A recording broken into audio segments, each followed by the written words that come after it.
I want to write a great murder mystery. Let's say this serial killer decides to claim his first victim as a serial killer. So he contacts one of these girls that live stream video games on YouTube while showing off their cleavage, and he arranges a date with one of them at a restaurant through social media. Then he charms the girl and has her follow him home. Now at home he murders her, and then he dumps her body in a marsh somewhere. Then he takes her car and drives it into the woods, sets it on fire, and walks back home.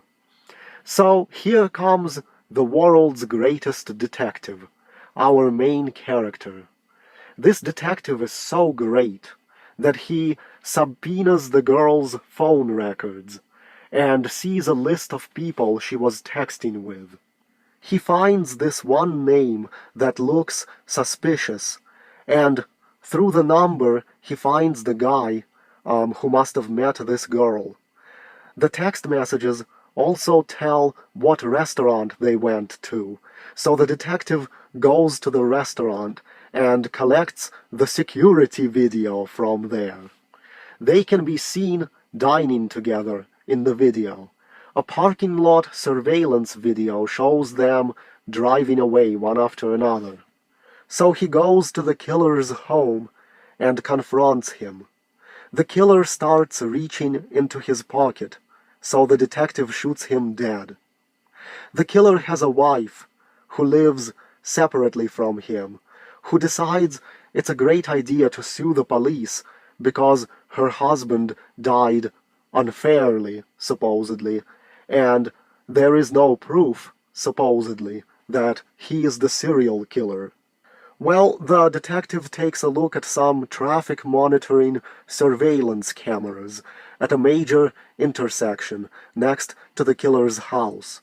The footage shows the killer driving out in the victim's car to dispose of the car, and he had no choice but to pass through that intersection. Now the civil trial jury is certain the detective did not kill an innocent man, and they award the widow nothing.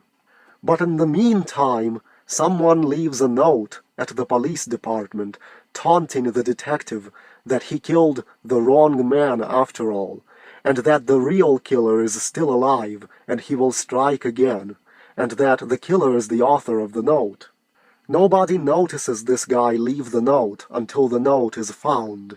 But luckily, our genius detective decides they need to review surveillance video, and on it they catch a guy who looks kind of familiar to the detective, and that's the guy dropping off the note, but it seems like he might have disguised his face a little, so the detective can't be sure.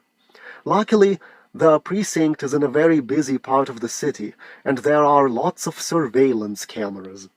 They use the camera footage to follow the guy back to where he parked his car. As the guy drives away, at a certain spot, there's a license plate reading camera that he passes by. Now the detective has learned that the man taunting him is a court reporter that he has met before.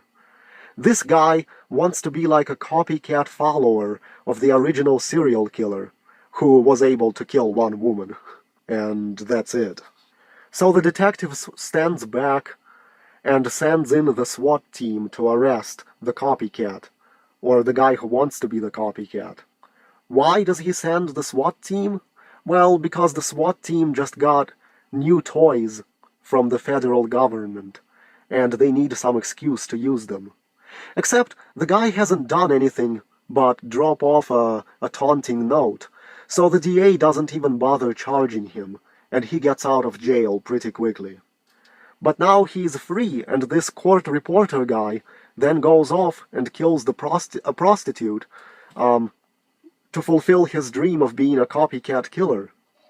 Well, the detective then checks out some surveillance video again from the place the prostitute was picked up, and in the grainy video the suspect really does look like the court reporter. So the SWAT team goes out to arrest him again, But this time the court reporter is holding a knife, and he refuses to drop it, so the SWAT team shoots him dead. And that's the end of the story.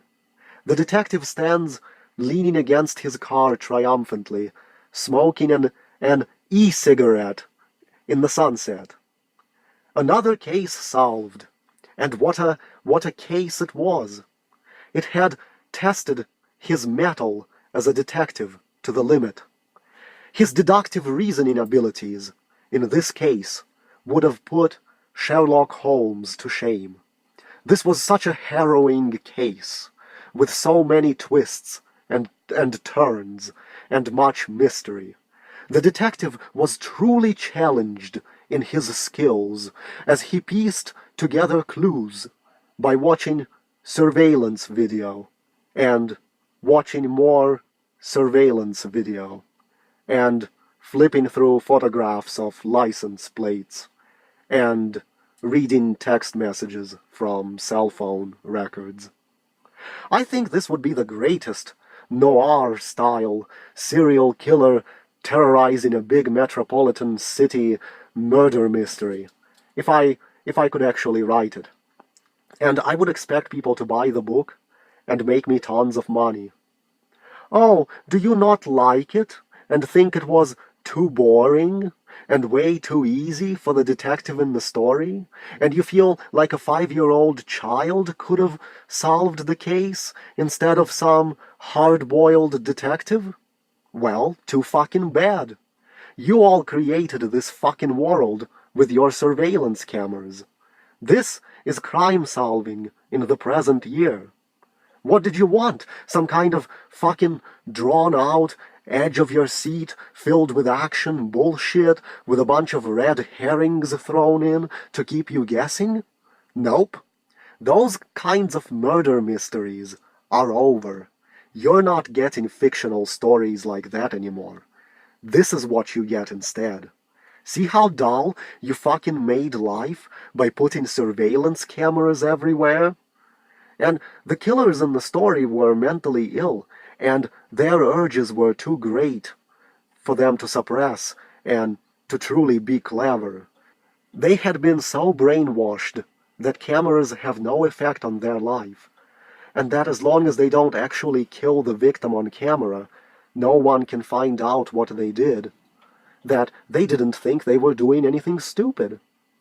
The whole point of this story would be to show that without surveillance cameras, it would have been damn difficult to solve, and might have made an interesting story. But with surveillance thrown in to solve the crimes, this is what you got instead.